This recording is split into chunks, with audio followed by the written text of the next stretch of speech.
Imagine stepping into Florence, 1490 CE, where Michelangelo's hammer echoes through a dusty workshop, but the cobblestone streets pulse with intrigue, poison-laced wine, and artists brawling over who paints the fluffiest angel wings.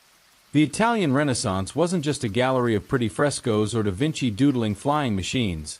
It was a gloriously unhinged world of weird customs, like popes hosting banquets with live ostriches strutting through Rome's halls or nobles flaunting codpieces so massive they'd make a modern fashion influencer blush.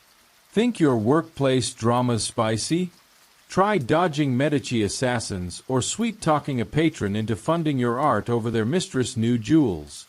Picture Lorenzo, a painter, sweating under his velvet cap, racing to finish a Madonna portrait while rival artists spike his pigments with ash.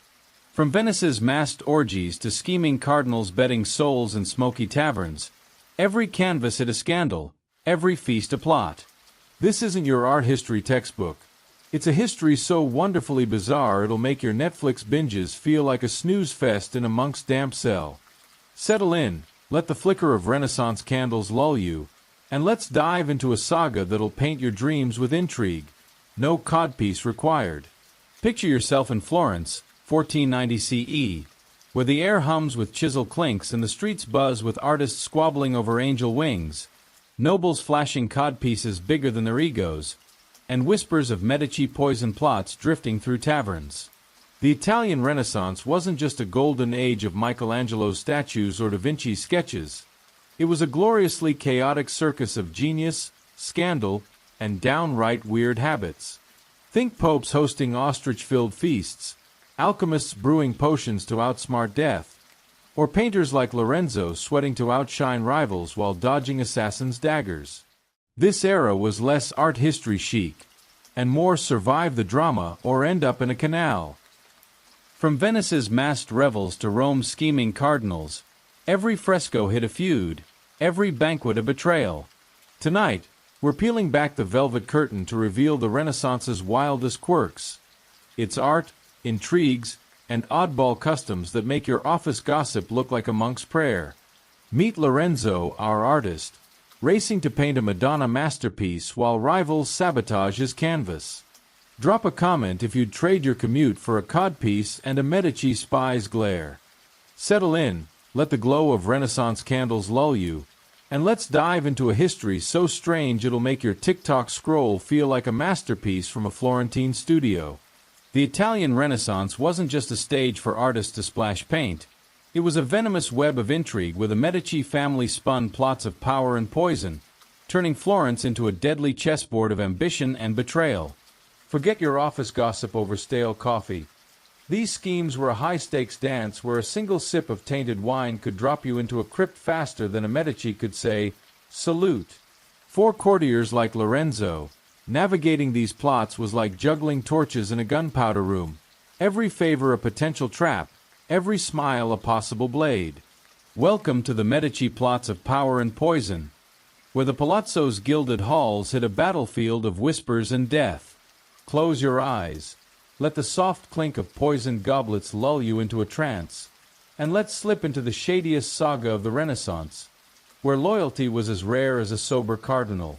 Picture a candlelit banquet hall in Florence, 1478 CE, its frescoed walls shimmering under flickering flames, the air thick with a cloying scent of rosewater and the low murmur of silk-clad nobles toasting with ruby-red Chianti.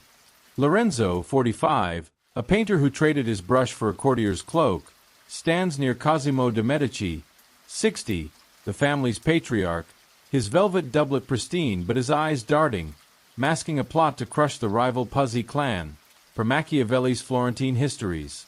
Cosimo's daughter, Lucrezia, 35, glides through the crowd, her emerald ring glinting with a hidden poison vial, her serene smile veiling a plan to silence a Puzzi ally, per Archivio di Stato correspondence.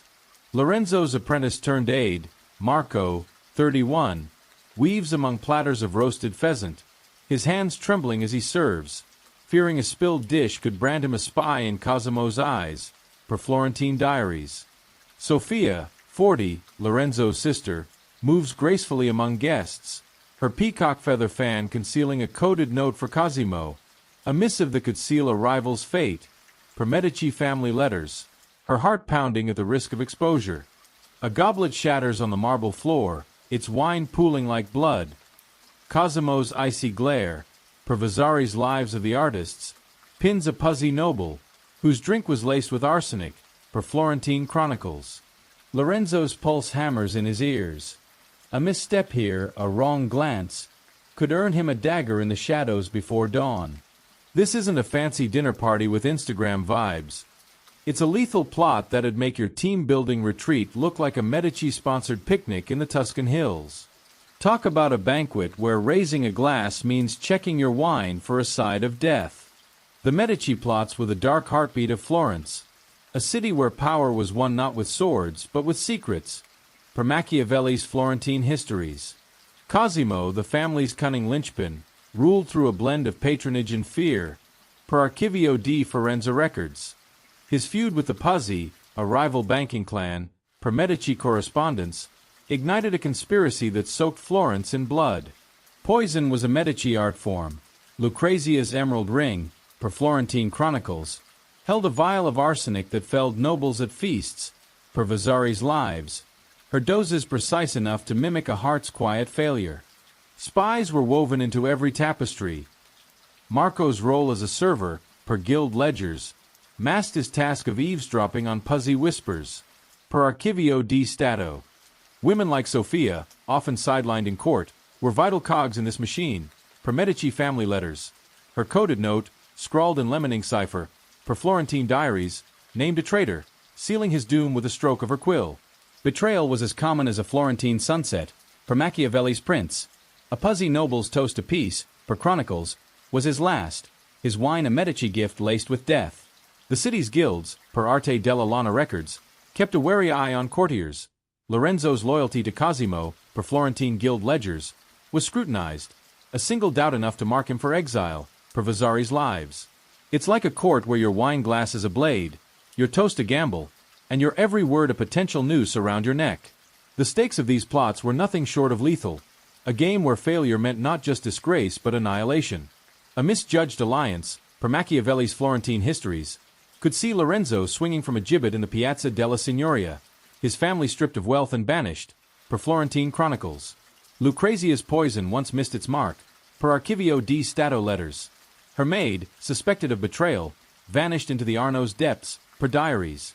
Marco's clumsy service at a prior feast, per guild ledgers, drew Cosimo's suspicion. A flogging left his back scarred, his loyalty questioned, per Florentine records. Sophia's coded note, per Medici correspondence, was nearly intercepted by a Puzzy spy. Her dowry was burned as punishment, her brother's workshop shuttered, per Vasari's Lives. Cosimo's wrath was a guillotine, a Puzzy noble, per Florentine Chronicles, choked on his laced wine, his family's palazzo razed, per Archivio di Forenza. The guilds, per Arte della Lana records, shunned those tainted by failure. Lorenzo's rival courtier, per diaries, was knifed in an alley, his name erased from Florence's rolls, per Chronicles. It's like a corporate ladder where your boss is a prince with a vendetta, your performance review is a poison test, and your demotion comes with a blade in the ribs. Here's a shocker to keep you hooked, or at least mildly horrified. These Medici plots didn't just bruise egos, they spilled rivers of blood. Cosimo, per Machiavelli's Prince, ordered a Puzzy conspirator's throat slit at a feast, the man's gurgle drowned by lutes, per Florentine Chronicles.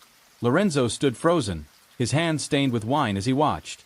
Lucrezia's arsenic vial, per Archivio di Stato records, poisoned a cousin who dared court a Medici rival. Marco retched at the sight, his platter clattering, per diaries. Sophia's lemon ink note, per Medici family letters, sparked a midnight ambush. Her brother's friend bled out in the street, per guild ledgers, his screams haunting her dreams. A Medici retainer, per Vasari's Lives, dueled a Puzzy knight over a whispered slight, their swords flashing. The loser's body was tossed into a canal, per Chronicles. Even the guilds, per Arte della Lana records, weren't immune. A weaver who leaked Cosimo's plans was found with a slit throat, per Archivio di Forenza. These weren't subtle power moves. They were a butcher's work, dressed in velvet and sealed with a smile, per Machiavelli's Florentine Histories. Drop a comment if you'd raise a goblet at a Medici feast knowing poison might be the main course, or if you'd carry a coded note with a dagger at your back. Yeah, didn't think so. The toll of these plots was a slow, crushing weight that broke even the steeliest souls. Lorenzo's trust in others withered, his nights plagued by dreams of daggers, his courtiers cloak a chain he couldn't shed, per Florentine diaries. Lucrezia's beauty faded under the strain of her secrets, her laughter hollow, her ring a reminder of lives snuffed out, per Medici correspondence. Marco's hands, once nimble with a painter's brush, grew callous from fear, his spirit hardened by Cosimo's endless tests, per guild ledgers. Sophia's hope for a quiet life died with each note she passed, her faith in Florence's honor buried under the weight of betrayal, per Vasari's lives. Machiavelli's prince warns of power's brutal cost. Courtiers paid it in blood and sanity, their lives consumed by the Medici's relentless ambition. Lorenzo's childhood friend, per Archivio di Forenza records, turned to drink after failing a Medici task, his body found bloated in a ditch, per diaries. A guild scribe, per Arte della Lana ledgers, was exiled for overhearing a plot, his family left to starve, per chronicles. It's like a life where your every plot is a debt you can't repay, your family's future the collateral, and your soul the interest piling up with each whispered scheme. Let's drift deeper into this candlelit haze, where the line between ally and enemy blurs in the flicker of flames. These Medici plots were more than politics. They were a divine drama, a stage where power played God and mortals paid the price.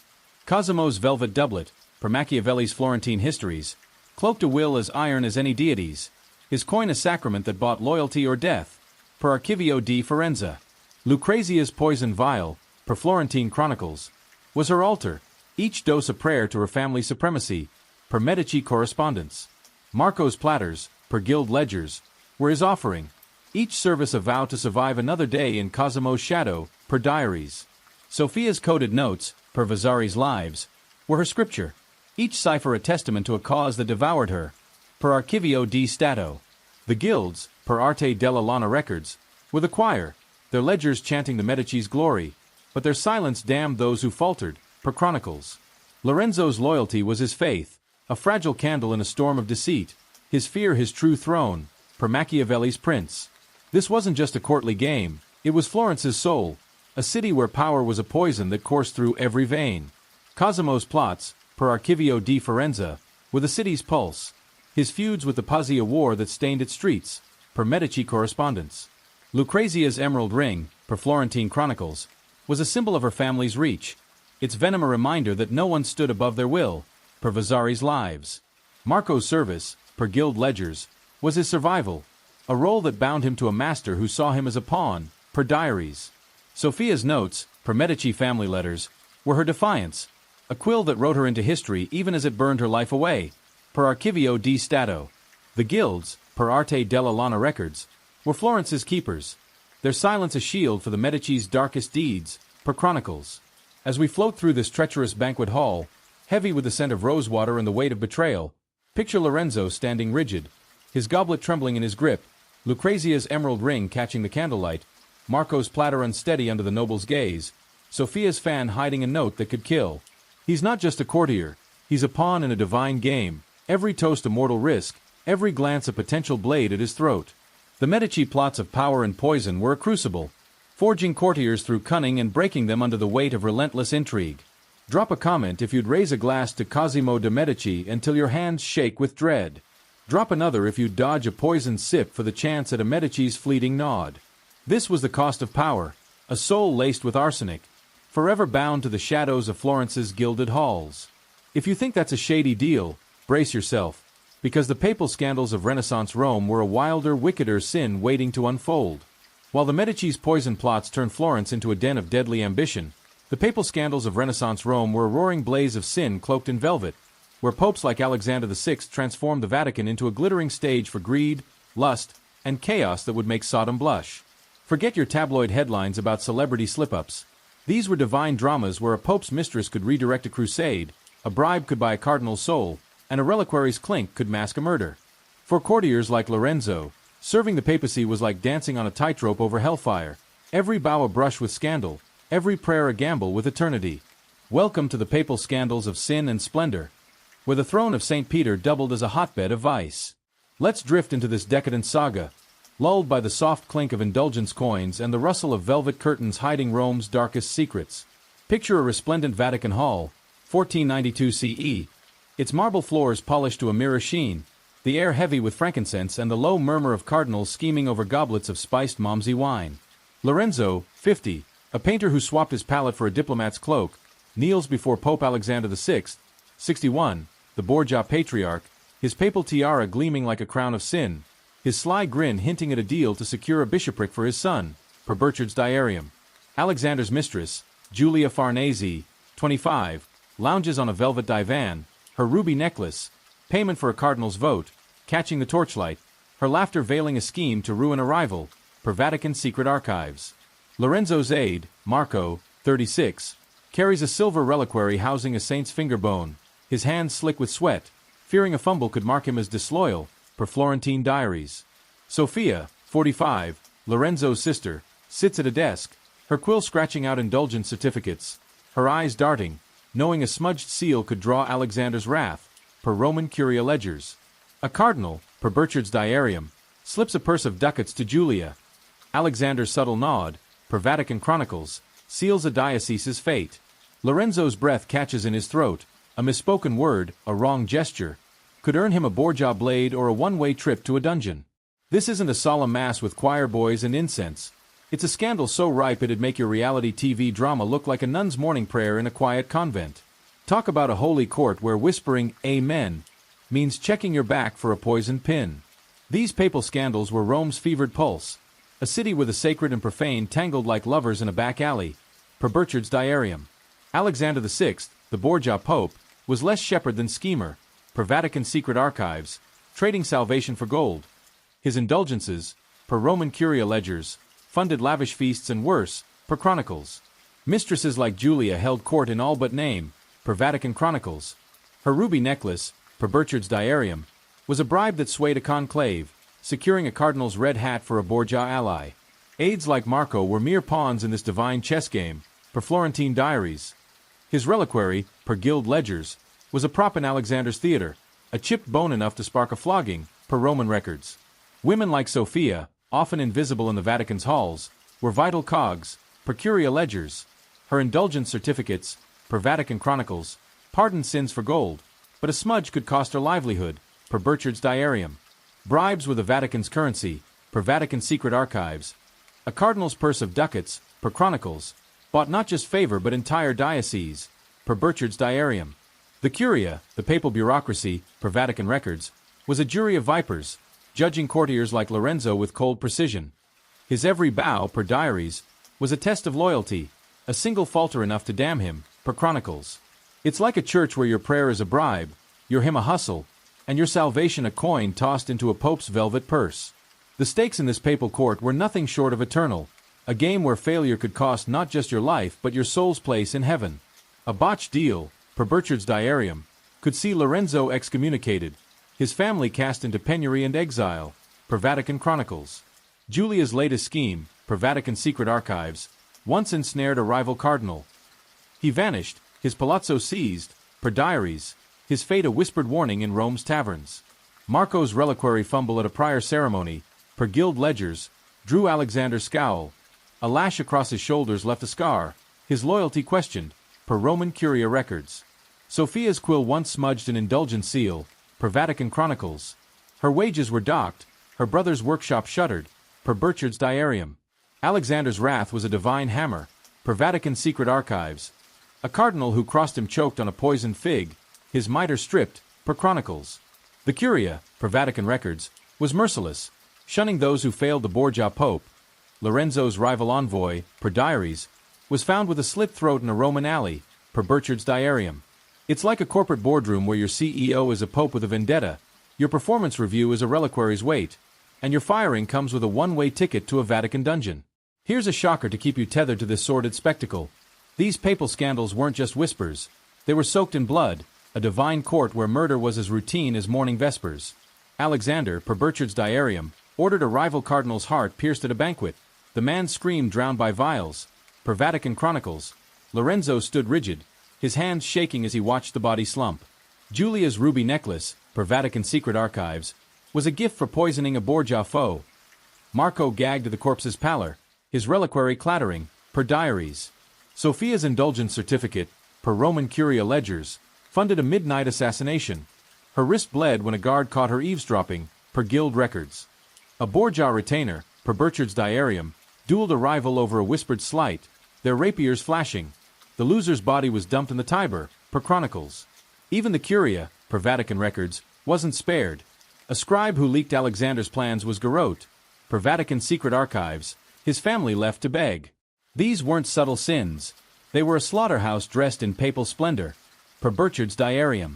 Drop a comment if you'd kneel before Alexander VI knowing his tiara hides a murderer's grin, or if you'd carry a saint's bone with a Borgia blade at your throat. Didn't think so. The toll of these scandals was a crushing weight that shattered even the devout. Lorenzo's faith in the church withered, his nights haunted by visions of Julia's ruby and Alexander's smirk, his envoys cloak a shroud, per Florentine diaries. Julia's beauty faded under the strain of her sins, her laughter a mask for a soul corroded by power, per Vatican chronicles. Marco's hands, once steady with a painter's brush, grew callous from fear, his spirit hardened by the Vatican's endless games, per guild ledgers. Sophia's hope for redemption died with each indulgence she scribed, her quill a tool of greed, her faith buried under Rome's gilded lies, per Burchard's diarium. Burchard's diarium laments the cost of papal vice. Courtiers paid it in blood and belief, their lives consumed by the Borgia's insatiable hunger. Lorenzo's childhood friend, per Vatican secret archives, starved after failing a papal task, his body found in a Roman gutter, per diaries. A curia clerk, per Roman curia ledgers, was exiled for questioning Julia's bribes, his wife left to beg, per chronicles. It's like a life where your every sin is a debt you can't repay, your family's future the collateral, and your soul the interest piling up with each whispered deal. These scandals weren't just courtly games. They were Rome's soul, a city where the sacred bled into the profane. Alexander's tiara, per Burchard's diarium, was a crown of vice, his indulgences a currency that bought power, per Vatican records. Julia's ruby, per Vatican chronicles, was her scepter, each bribe a prayer to her own ambition, per secret archives. Marco's reliquary, per guild ledgers, was his offering, each bone a vow to survive, per diaries. Sophia's indulgences, per Roman curia ledgers, were her scripture, each seal a testament to a cause that devoured her, per Burchard's diarium. The curia, per Vatican records, was Rome's keeper, their ledgers chanting the Borgia's glory, their silence damning those who faltered, per chronicles. Let's drift deeper into this opulent haze, where the scent of incense cloaks the stench of sin. The papal scandals were a divine drama, a stage where vice played God and mortals paid the price. Alexander's schemes, per Vatican secret archives, were Rome's pulse, his sins a fire that warmed his throne, per Burchard's diarium. Julia's bribes, per chronicles, were her altar, each ducat a prayer to her power, per secret archives. Marco's service, per guild ledgers, was his survival, a role that bound him to a pope who saw him as dust, per diaries. Sophia's quill, per Roman curia ledgers, was her defiance, a tool that wrote her into history even as it burned her life away, per Burchard's diarium. As we float through this gilded Vatican hall, heavy with the weight of splendor and the shadow of vice, picture Lorenzo kneeling, his bow trembling under Alexander's gaze, Julia's ruby necklace catching the torchlight, Marco's reliquary unsteady, Sophia's quill smudging under pressure. He's not just an envoy, he's a sinner in a divine game, every bow a mortal risk, every glance a potential blade at his heart. The papal scandals of sin and splendor were a crucible, forging courtiers through opulence and breaking them under the weight of unrelenting vice. Drop a comment if you'd kneel until your knees crack for Alexander's fleeting grace. Drop another if you'd dodge a golden bribe for the chance at a pope's hollow nod. This was the cost of sin, a soul drowned in the Vatican's golden glow, forever bound to the shadows of Rome's corrupt throne. If you think that's a wicked deal, brace yourself, because the noble feuds of Renaissance Italy were a bloodier, more savage game waiting to unfold. If the papal scandals of Rome were a gilded inferno of divine vice, the noble feuds of Renaissance Italy were a blood-drenched chess match, where families like the Medici and Sforza clashed in a relentless war for supremacy, their betrayals carving crimson scars across the cobblestones of Florence, Milan, and beyond. These weren't your petty neighborhood squabbles over parking spots. They were savage vendettas where a snubbed marriage pact or a poisoned ring could ignite a massacre that left entire clans in ruin.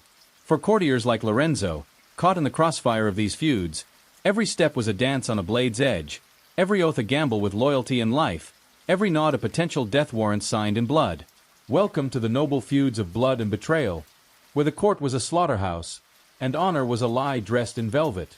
Let's drift into this brutal saga, lulled by the clatter of dueling swords and the soft hiss of whispered oaths under a Milanese moon. Picture a torch-lit piazza in Milan, 1490 CE, its cobblestone expanse slick with evening dew, the air thick with the musky scent of horse sweat and the raucous din of a sforza feast spilling from a towering palazzo, its windows aglow with revelry. Lorenzo, 55, a painter who traded his easel for a diplomat's sable cloak, stands beside Ludovico Sforza, 50, the Duke of Milan, his fur-trimmed mantle glinting under the flames, his cunning smirk masking a plot to topple the Medici's grip on Florence, per Sforza family chronicles. Ludovico's niece, Bianca, 30, swirls through the dancers in a crimson velvet gown, her sapphire ring concealing a spring-loaded blade, her coal-lined eyes tracking a Medici envoy with lethal intent, per Archivio di Milano letters. Lorenzo's aide, Marco, 41, clutches a coded letter for Ludovico, his palms slick with sweat, fearing a stolen missive could brand him a traitor and cost his head, per Florentine diaries. Sophia, 50, Lorenzo's sister, glides among the guests, serving goblets of spiced wine, her peacock feather fan hiding a Medici bribe, a purse of ducats to sway a Sforza knight, per Sforza correspondence, her heart hammering at the risk of exposure. A Sforza retainer, per Milanese chronicles, draws a dagger in the shadows. Ludovico's subtle nod, per Archivio di Stato records, signals the Medici envoy's doom, the man's throat slit before he can scream, per Vasari's lives of the artists. Lorenzo's pulse thunders in his ears. A wrong glance, a misplaced word, could earn him a Sforza blade before the feast's lutes fall silent. This isn't a noble ball with polite waltzes and small talk. It's a feud so vicious it'd make your family reunion look like a Medici-sponsored love-in under Tuscan vines. Talk about a court where clinking glasses means checking your cloak for a hidden stiletto. These noble feuds were the lifeblood of Renaissance Italy, a land where power was forged in blood and broken by betrayal. Per Machiavelli's The Prince. The Sforza-Medici rivalry, per Archivio di Milano records, was a war that bled cities dry. Ludovico's plot to undermine Florence's Medici, per Sforza family chronicles, aimed to choke their banking empire, per Medici correspondence. Assassins were as common as courtiers, per Vasari's lives. Bianca's sapphire ring, per Archivio di Stato letters, hit a blade that silenced rivals with a flick, per Milanese chronicles. Aides like Marco were pawns in this deadly game, per Florentine diaries. His coded letter, per guild ledgers, carried Ludovico's orders to bribe a Florentine counselor, a theft of which could mean his execution, per Archivio di Milano. Women like Sophia, often dismissed as ornaments, were vital threads in this web, per Sforza correspondence. Her Medici bribe, per chronicles, aimed to turn a Sforza knight, but discovery could burn her family's name, per Vasari's lives. Betrayals were woven into every alliance, per Machiavelli's The Prince. A Medici envoy's toast to peace, per Florentine chronicles, was his last, his wine laced with hemlock by a Sforza hand. The city's guilds, per Arte della Lana records, kept a hawk's eye on courtiers. Lorenzo's loyalty to Ludovico, per Florentine guild ledgers, was under constant scrutiny, a single doubt enough to mark him for a traitor's grave, per diaries. It's like a court where your oath is a sword, your trust a target, and your every gesture a dance with a noose.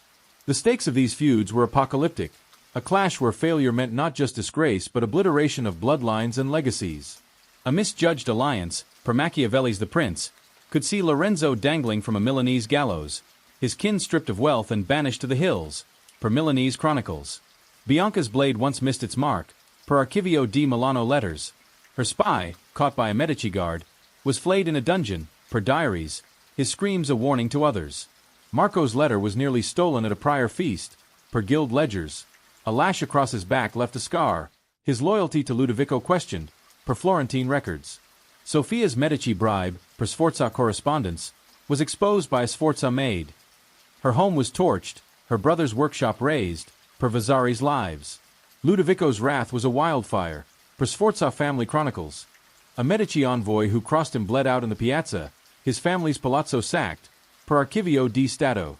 The guilds, per Arte della Lana records, shunned those tainted by betrayal.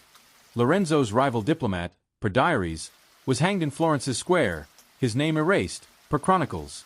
It's like a corporate empire where your CEO is a duke with a blood feud, your performance review is a blade's edge, and your failure earns a scaffold's rope. Here's a shocker to keep you gripped, or at least grimacing. These noble feuds weren't just power grabs. They were a slaughterhouse where blood flowed freer than wine.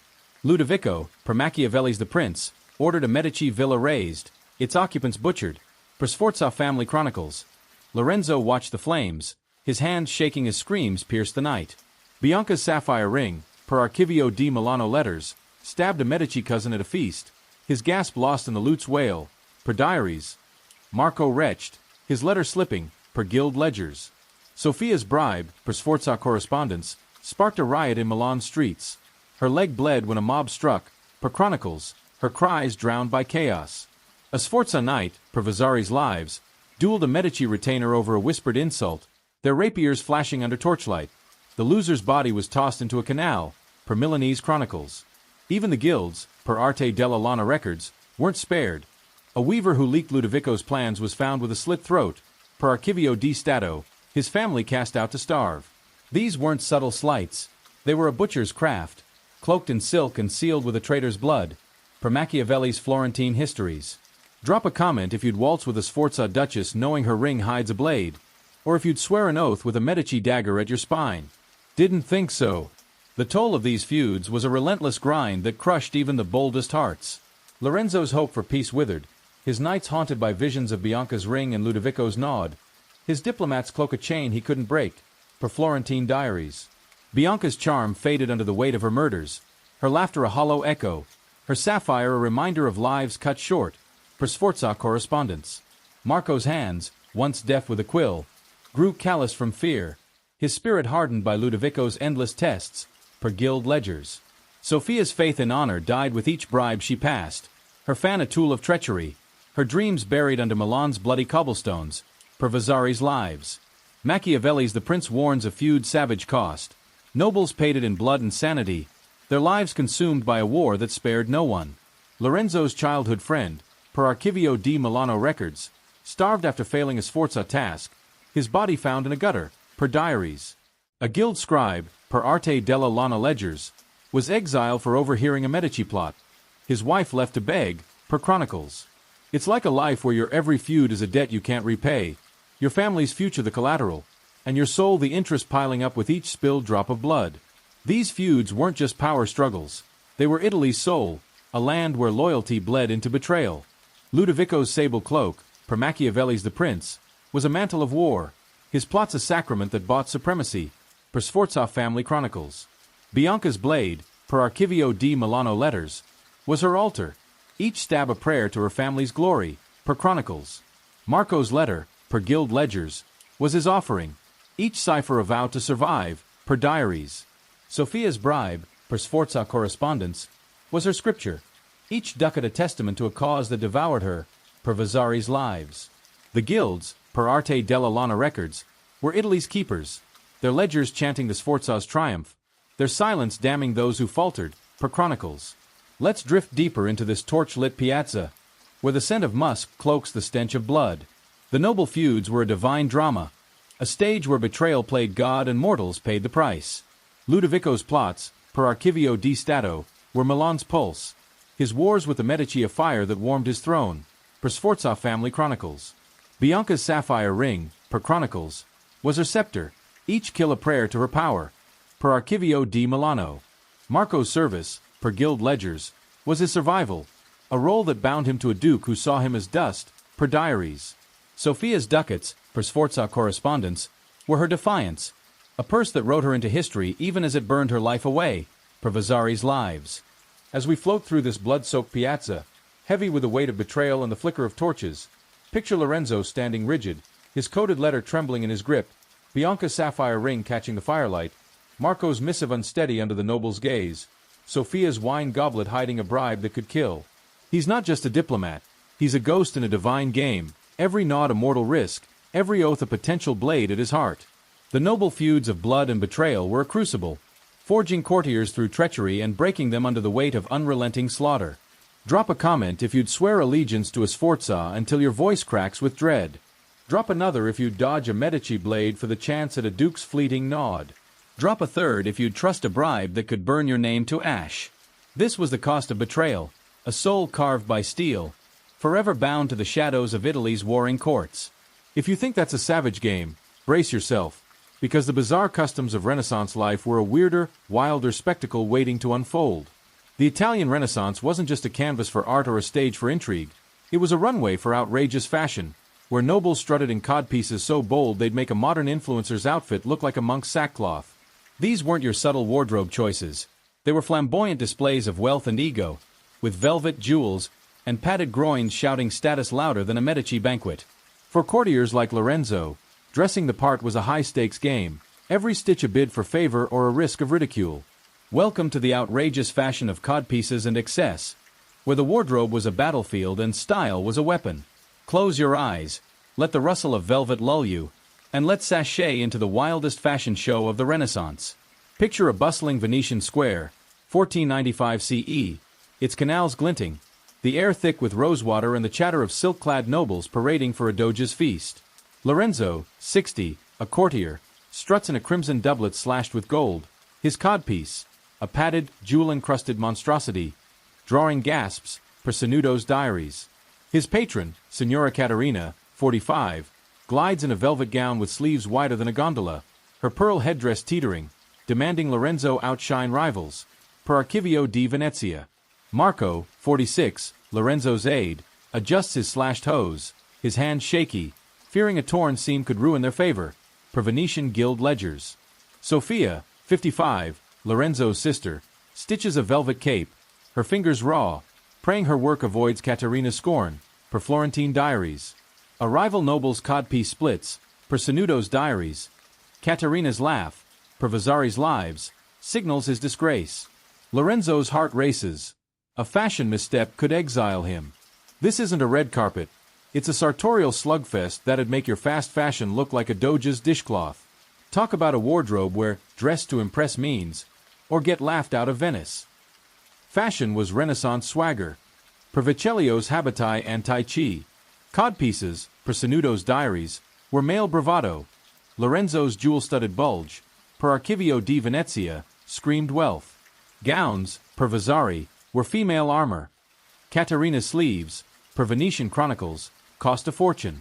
Hose, per guild ledgers, were Marco's pride. A tear-risked ridicule, per Florentine diaries. Accessories, caps, jewels, were Sophia's craft, per Archivio di Stato. A dull pearl drew scorn, per Sanudo's diaries. Patrons, per Venetian records, judged.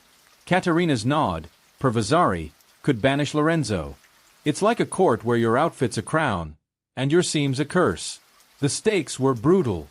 A fashion flop, per Sanudo's diaries, could bankrupt Lorenzo, his family shunned, per chronicles. Caterina's headdress, per Archivio di Venezia, once slipped. Her rival sneered, per diaries. Marco's hose, per guild ledgers, tore. A flogging scarred him, per Venetian records. Sophia's cape, per Florentine diaries, frayed. Her wages vanished, per Vasari. Guilds, per Arte della Seta, exiled failures. Lorenzo's rival, per chronicles, fled, per Archivio di Stato.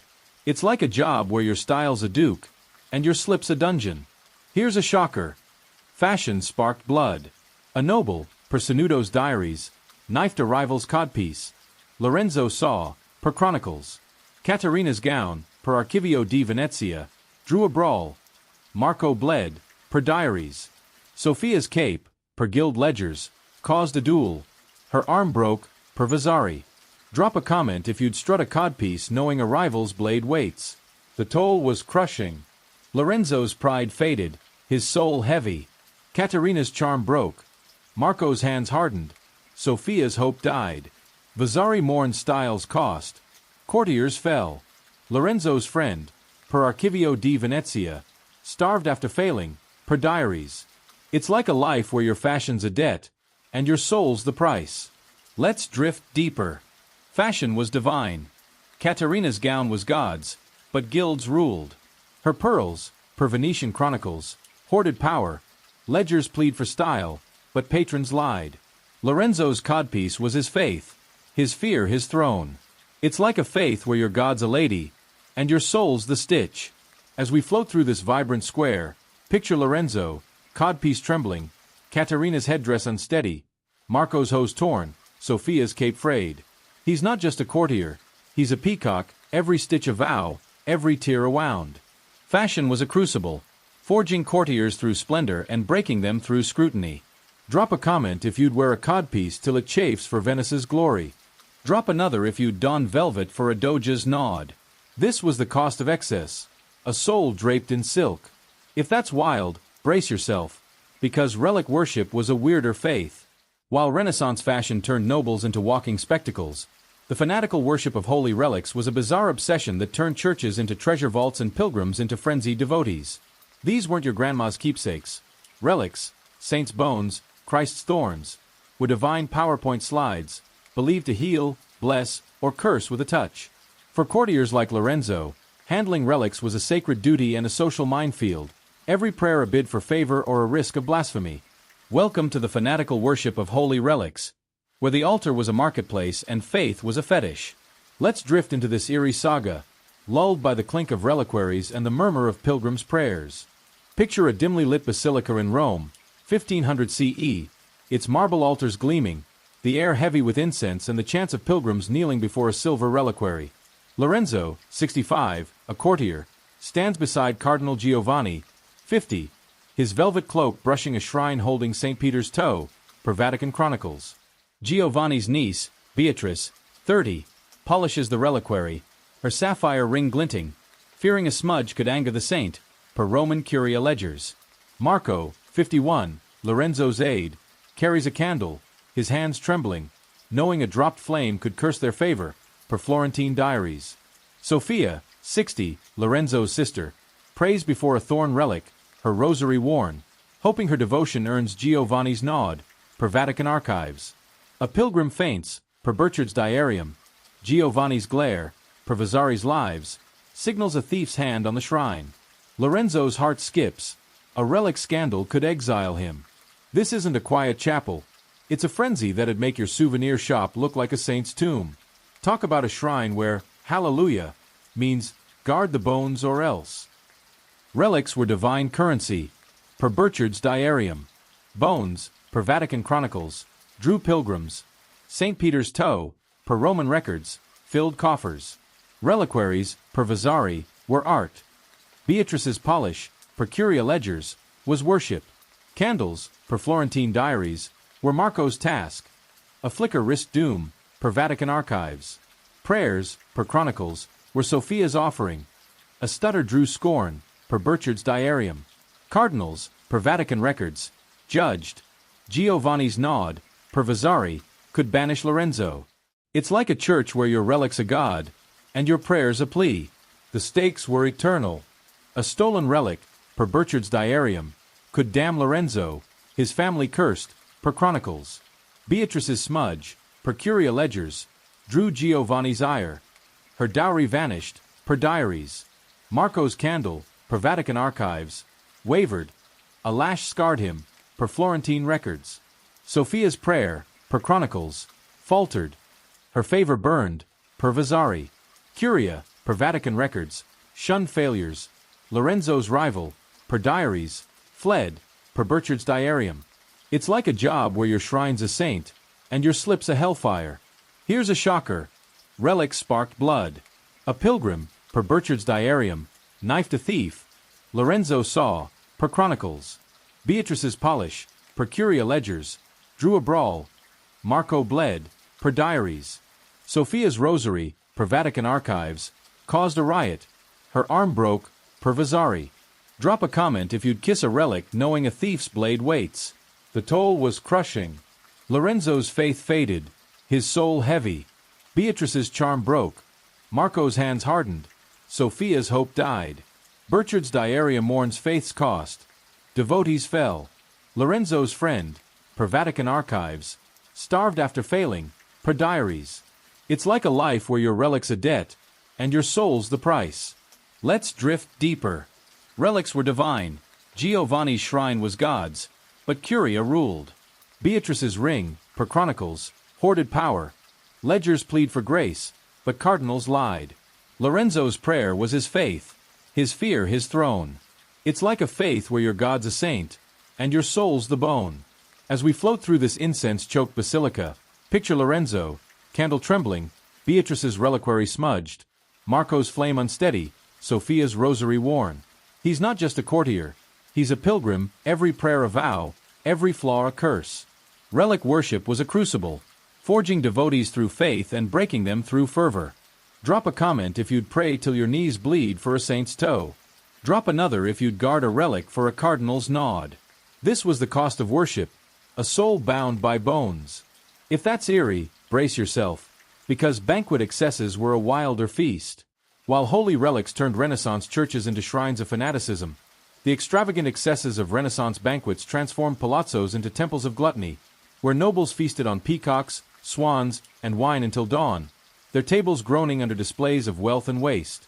These weren't your holiday potlucks. They were orgies of excess where a single feast could bankrupt a lord or spark a feud over a spilled goblet. For courtiers like Lorenzo, serving at these banquets was a high-wire act, every dish a chance to shine or a stumble into disgrace. Welcome to the extravagant excesses of Renaissance banquets, where the table was a stage and indulgence was the star.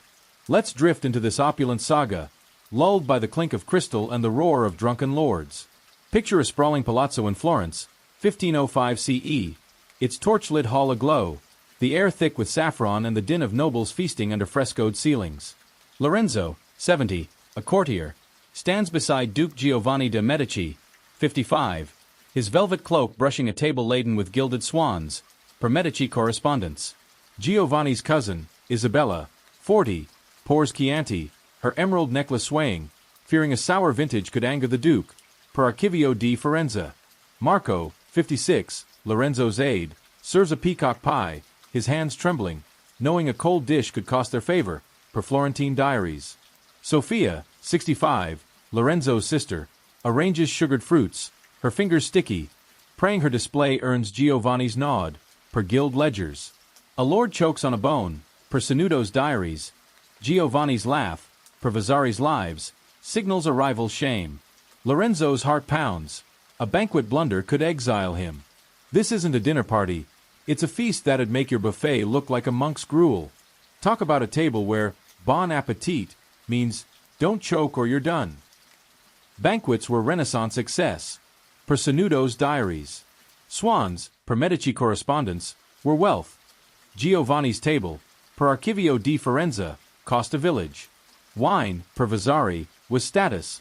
Isabella's Chianti, per Chronicles, risked scorn if flat. Dishes, per guild ledgers, were Marco's art. A cold pie drew wrath, per diaries. Sweets, per Archivio di Stato, were Sophia's craft. A dull fruit lost favor, per Sanudo's diaries. Dukes, per Florentine records, judged. Giovanni's nod, per Vasari, could banish Lorenzo. It's like a feast where your dish is a throne, and your spill's a curse.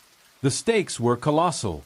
A failed feast, per Sanudo's diaries, could ruin Lorenzo, his kin shunned, per Chronicles. Isabella's wine, per Archivio di Firenze, once soured. Her rival smirked, per diaries. Marco's pie, per guild ledgers, cooled. A lash scarred him, per records. Sophia's fruit, per Chronicles, fell. Her wages burned, per Vasari. Guilds, per Arte della Lana, exiled failures. Lorenzo's rival, per diaries, fled, per Archivio di Stato. It's like a job where your feast's a duke, and your flub's a pyre. Here's a shocker. Banquets bred blood. A lord, per Sanudo's diaries, knifed a rival over wine. Lorenzo saw, per Chronicles. Isabella's Chianti, per Archivio di Firenze, sparked a brawl. Marco bled, per diaries. Sophia's sweets, per guild ledgers, caused a duel. Her wrist broke, per Vasari. Drop a comment if you'd serve a swan knowing a lord's blade waits. The toll was crushing. Lorenzo's joy faded, his soul heavy. Isabella's charm broke. Marco's hands hardened. Sophia's hope died. Vasari mourns excesses cost. Nobles fell. Lorenzo's friend, per Archivio di Firenze, starved after failing, per diaries. It's like a life where your feast's a debt, and your soul's the price. Let's drift deeper. Banquets were divine. Giovanni's table was God's, but guilds ruled. Isabella's wine, per Chronicles, hoarded power. Ledgers plead for taste, but dukes lied.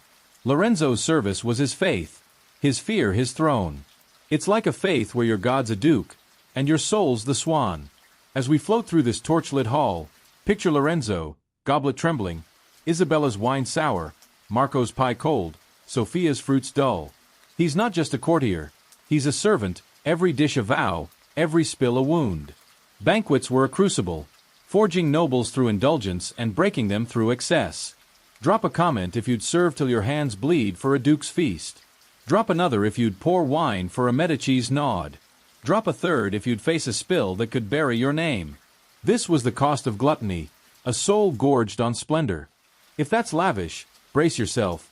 Our next chapter unveils a weirder world. The Italian Renaissance wasn't just a hotbed of art and intrigue. It was a bubbling cauldron of intellectual oddities, where alchemists like Lorenzo chased dreams of turning lead into gold or brewing elixirs to cheat death. These weren't your quirky science experiments. Alchemy was a wild mix of mysticism and madness, promising riches and eternal youth but often delivering explosions or poison.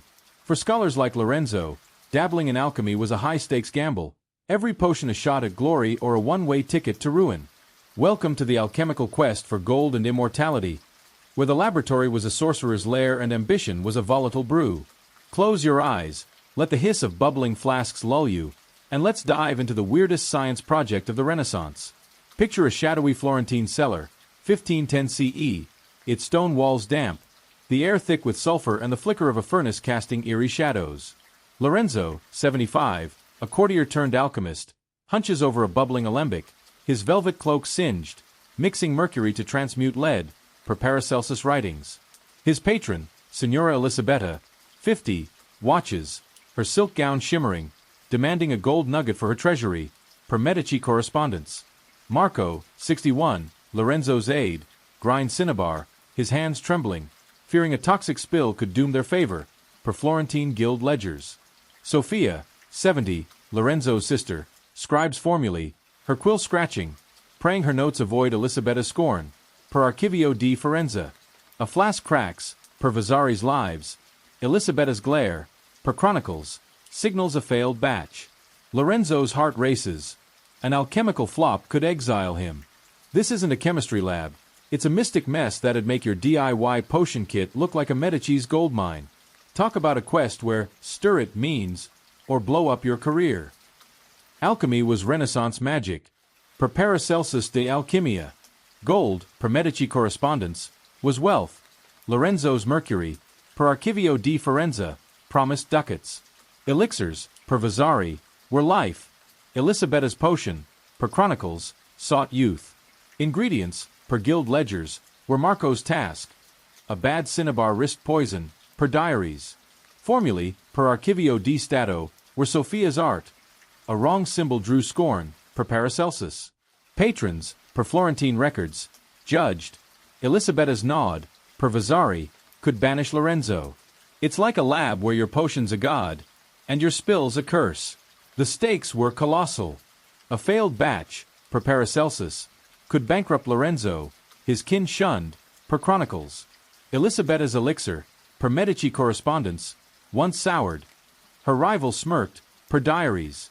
Marco's cinnabar, per guild ledgers, burned. A cough scarred him, per records. Sophia's formula, per Archivio di Firenze, aired. Her wages burned, per Vasari. Guilds, per Arte della Lana, exiled failures. Lorenzo's rival, per diaries, fled, per Archivio di Stato.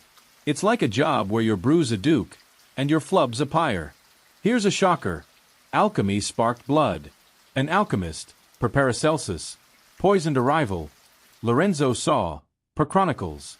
Elisabetta's potion, per Medici correspondence, drew a brawl. Marco bled, per diaries.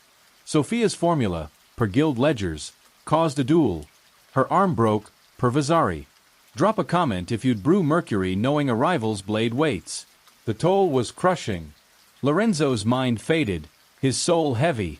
Elisabetta's charm broke. Marco's hands hardened. Sophia's hope died. Paracelsus mourns alchemy's cost. Scholars fell. Lorenzo's friend, per Archivio di Firenze, died after failing, per diaries. It's like a life where your potion's a debt, and your soul's the price. Let's drift deeper. Alchemy was divine. Elisabetta's gold was God's, but guilds ruled. Her elixir, per Chronicles, hoarded power. Ledgers plead for magic, but patrons lied. Lorenzo's alembic was his faith. his fear his throne. It's like a faith where your god's a lady, and your soul's the brew. As we float through the sulphurous cellar, picture Lorenzo, flask trembling, Elisabetta's gaze sharp, Marco's cinnabar toxic, Sophia's formula flawed. He's not just an alchemist, he's a dreamer, every brew a vow, every crack a curse. Alchemy was a crucible, forging scholars through ambition and breaking them through madness. Drop a comment if you'd boil lead till your lungs burn for gold's gleam. Drop another if you'd mix mercury for a Medici's nod. This was the cost of immortality, a soul melted in a flask. If that's wild, brace yourself, because humanism was a weirder creed. While alchemists chased gold in smoky cellars, Renaissance humanists like Lorenzo were gripped by a feverish obsession with ancient wisdom, digging up Greek scrolls and Roman tomes to rebirth a golden age of knowledge. This wasn't your dusty library study session. Humanism was a wild quest to outsmart the past, blending Plato's philosophy with Christian zeal, often sparking debates that burned brighter than a Medici torch. For scholars like Lorenzo, humanism was a high-stakes pursuit, every translation a bid for fame or a risk of heresy. Welcome to the humanist obsession with ancient wisdom, where the scriptorium was a battlefield and ideas were weapons.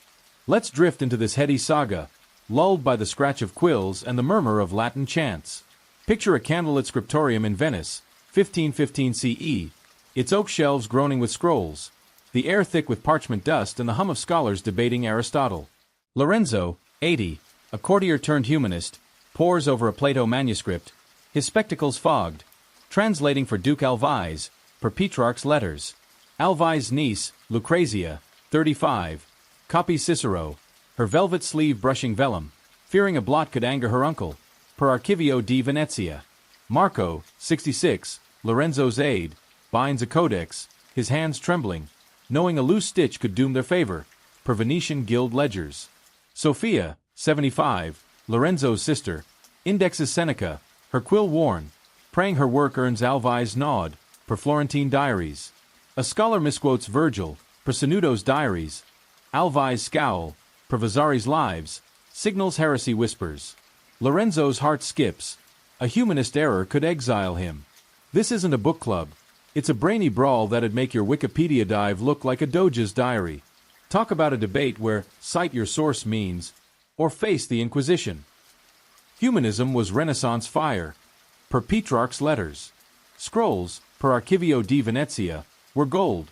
Lorenzo's Plato, per Sanudo's diaries, promised fame. Copies, per Vasari, were art. Lucrezia's Cicero, per Chronicles, risked scorn if smudged. Bindings, per guild ledgers, were Marco's craft. A weak stitch drew wrath, per diaries. Indexes, per Archivio di Stato, were Sophia's task.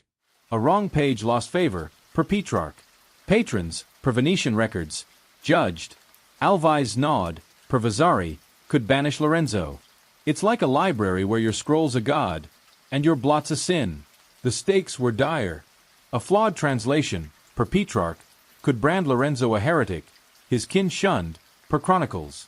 Lucrezia's blot, per Archivio di Venezia, drew Alveils' ire. Her dowry vanished, per diaries. Marco's binding, per guild ledgers, split. A lash scarred him, per records. Sophia's index, per Chronicles, aired. Her wages burned, per Vasari. Guilds, per Arte della Lana, exiled failures. Lorenzo's rival, per diaries, fled, per Archivio di Stato. It's like a job where your text's a duke, and your slip's a stake. Here's a shocker. Humanism sparked blood. A scholar, per Sanudo's diaries, knifed a rival over Plato. Lorenzo saw, per Chronicles. Lucrezia's Cicero, per Archivio di Venezia, drew a brawl. Marco bled, per diaries. Sophia's Seneca, per guild ledgers, caused a duel. Her wrist broke, per Vasari. Drop a comment if you'd quote Plato knowing a rival's blade waits. The toll was crushing. Lorenzo's mind faded, his soul heavy. Lucrezia's charm broke. Marco's hands hardened. Sophia's hope died. Petrarch mourns wisdom's cost. Scholars fell. Lorenzo's friend, per Archivio di Venezia, starved after failing, per diaries. It's like a life where your scroll's a debt, and your soul's the price. Let's drift deeper. Humanism was divine. Alveils' scroll was God's, but guilds ruled. Lucrezia's vellum, per chronicles, hoarded power. Ledgers plead for truth, but patrons lied. Lorenzo's translation was his faith, his fear his throne. It's like a faith where your god's a text, and your soul's the ink. As we float through this dusty scriptorium, picture Lorenzo, quill trembling, Lucrezia's vellum blotted, Marco's binding loose, Sophia's index flawed. He's not just a scholar, he's a zealot, every translation a vow, every error a curse. Humanism was a crucible, forging scholars through wisdom and breaking them through zeal. Drop a comment if you'd scribe till your eyes blur for Plato's truth.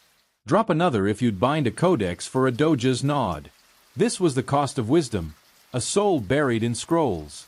If that's heady, brace yourself, because bizarre inventions were a wilder spark. While humanists scoured ancient scrolls for wisdom, Renaissance dreamers like Lorenzo tinkered with bizarre inventions, sketching flying machines, war engines, and gadgets that seemed ripped from a fever dream. These weren't your practical IKEA builds. They were wild contraptions blending genius and lunacy, often doomed to crash or fizzle but fueling a spark of progress. For inventors like Lorenzo, crafting these devices was a high-stakes gamble, every sketch a shot at immortality or a plunge into ridicule. Welcome to the bizarre inventions of Renaissance dreamers, where the workshop was a madhouse and imagination was a double-edged blade. Let's drift into this zany saga, lulled by the creak of wooden gears and the fizz of failed experiments. Picture a cluttered workshop in Milan, 1520 CE, its rafters sagging, the air thick with sawdust and the clang of hammers shaping a wooden ornithopter. Lorenzo, 85, frail but fiery, a courtier-turned-inventor, sketches a diving bell, his ink-stained hands trembling, inspired by Leonardo's notebooks, per Codex Atlanticus. His patron, Duke Francesco Sforza, 60, looms, his fur cloak brushing a model war tank, demanding a siege engine for war, per Sforza correspondence.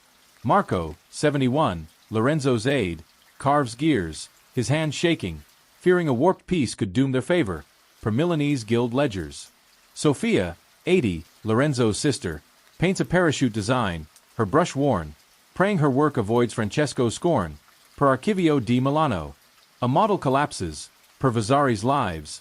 Francesco's roar, per Chronicles, signals failure. Lorenzo's heart pounds. An invention flop could exile him. This isn't a tech startup.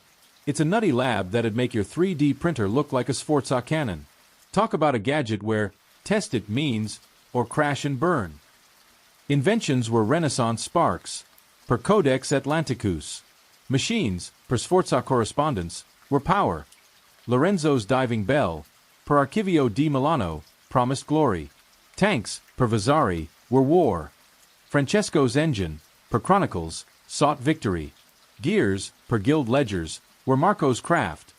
A flaw risked ruin, per diaries. Designs, per Archivio di Stato, were Sophia's art. A smudge drew scorn, per Leonardo's sketches.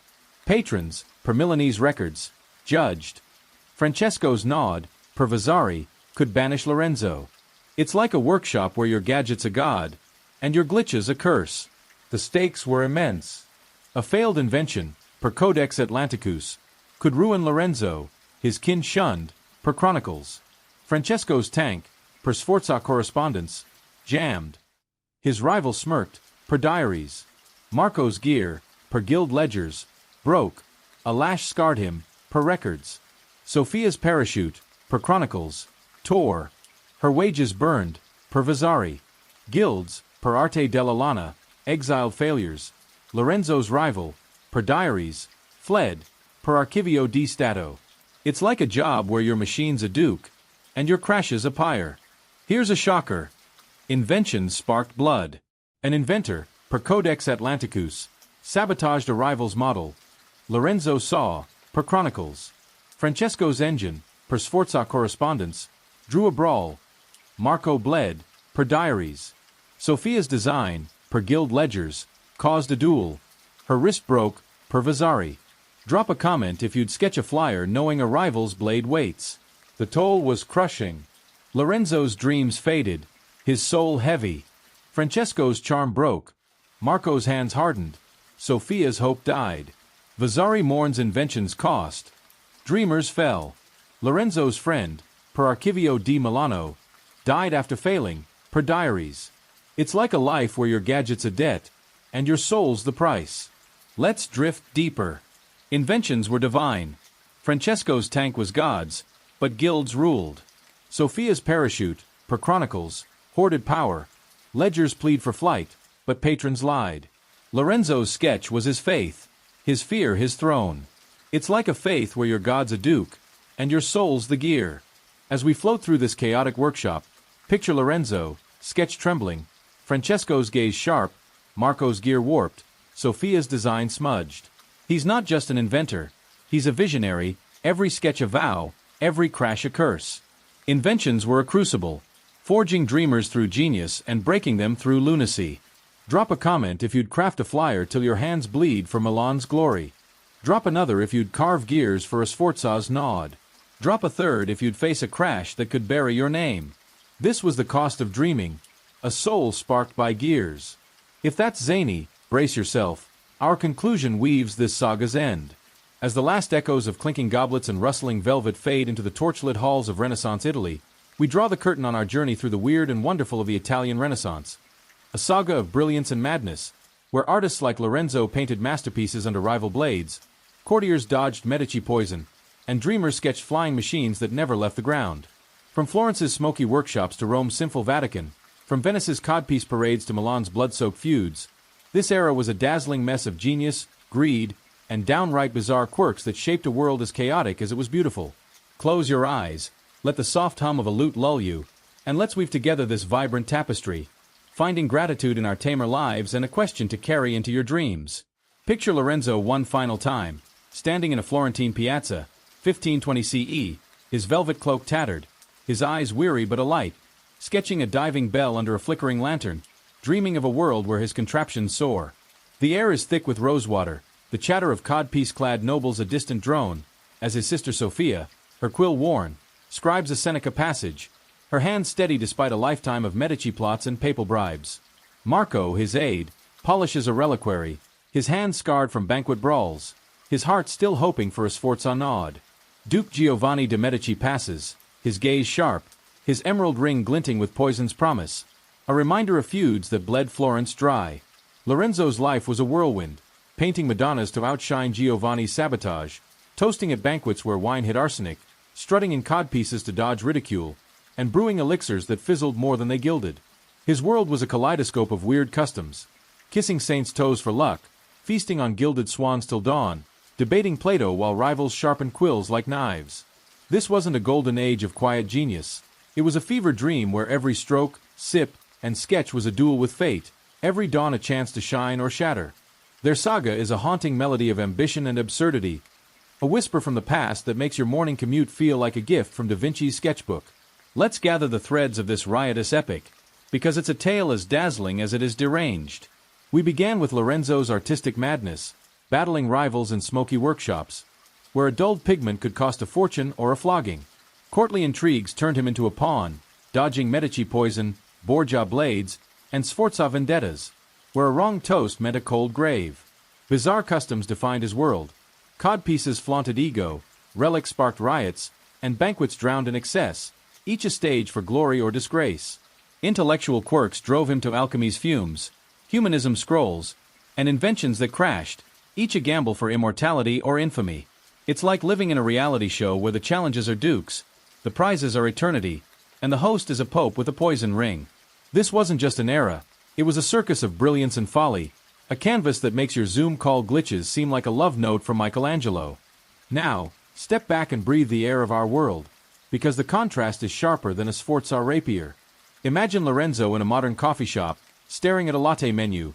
No need to wear a codpiece the size of a melon to impress a duke, no risk of arsenic in his espresso, no saint's toe to kiss for luck. Our homes don't reek of turpentine or echo with banquet brawls. Our alarms, not lutes, wake us, and our biggest ritual is untangling earbuds. We don't dodge Medici spies or debate Plato with a heretic stake looming. Our parties are backyard barbecues, not swan-stuffed feasts that bankrupt a lord. Our ideas, tweets, blogs, apps, don't need a patron's ducats or an alchemist's flask. We don't sketch flying machines that crash or brew elixirs that poison. We're not Lorenzo's or Sophia's, bound by velvet chains. We're free, free to live without a guild's glare, to dream without an inquisition's shadow, To sip coffee without checking for hemlock. Drop a comment if you're grateful for a world where your worst faux pas is a wardrobe malfunction. Not a codpiece split in a doge's court. Yeah, thought so. This gratitude isn't just for ease. It's a lens that sharpens our view of Lorenzo's world. He, Sophia, Marco, and their kin endured a life where every act was a performance. Their every breath a bid to outwit fate. Lorenzo's brushstrokes were his defiance. Each halo a stand against rival ash. Sophia's quill was her love. Each Seneca line a shield for her family's honor. Marco's service was his grit. Each reliquary a vow to survive banquet blades. Their resilience humbles us. They faced poison, heresy, and crashing wings with nothing but wit, faith, and a codpiece's swagger. Their legacy: frescoes in Florence, scrolls in Venice, sketches in Milan, cries we burned bright. A flame that flickers in modern galleries, in our own daily grind. It's like they built their palazzos not of stone but of will, daring us to carry their spark through our own chaos, be it deadlines or Wi-Fi woes. Their saga holds warnings as sharp as their rapiers. Their codpieces, per Sanudo's diaries, mirror our chase for clout. Do we flaunt for likes? Their relics, per Burchard's diarium, echo our idols. Do we worship trends? Their feuds, per Machiavelli's prince, question our grudges. Do we let slights fester? Their inventions, per Codex Atlanticus, challenge our dreams.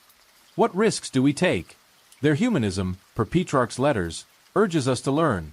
Do we seek truth or scroll past it?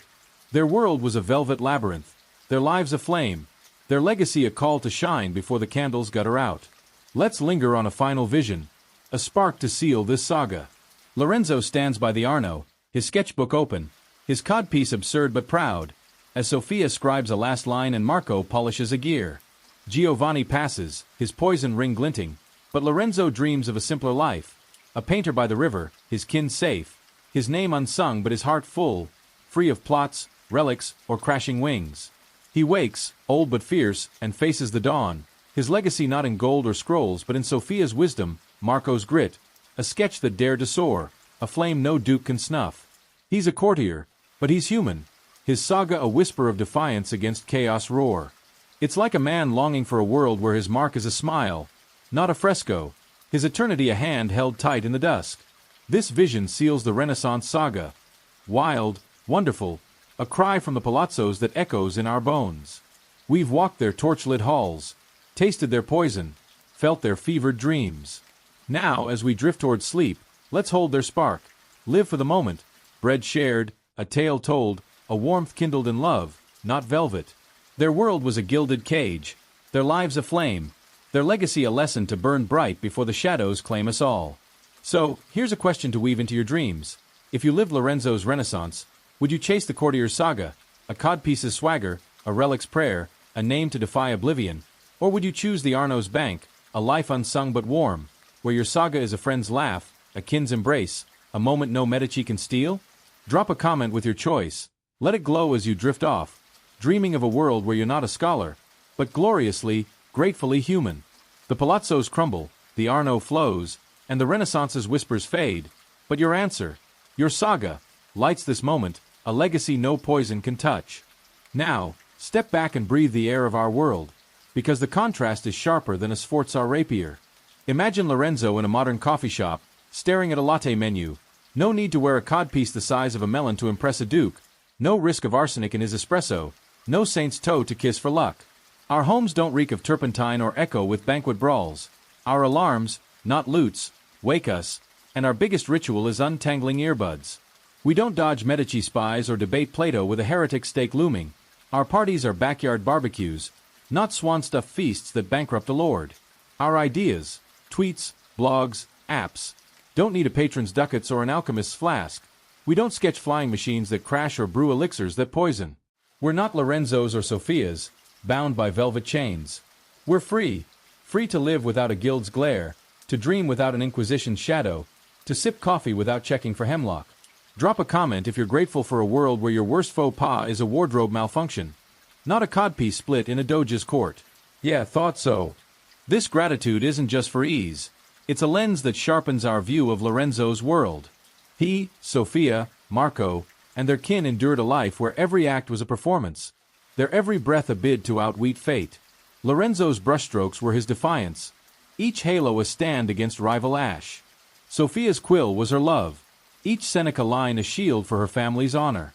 Marco's service was his grit, each reliquary a vow to survive banquet blades. Their resilience humbles us. They faced poison, heresy, and crashing wings with nothing but wit, faith, and a codpiece's swagger.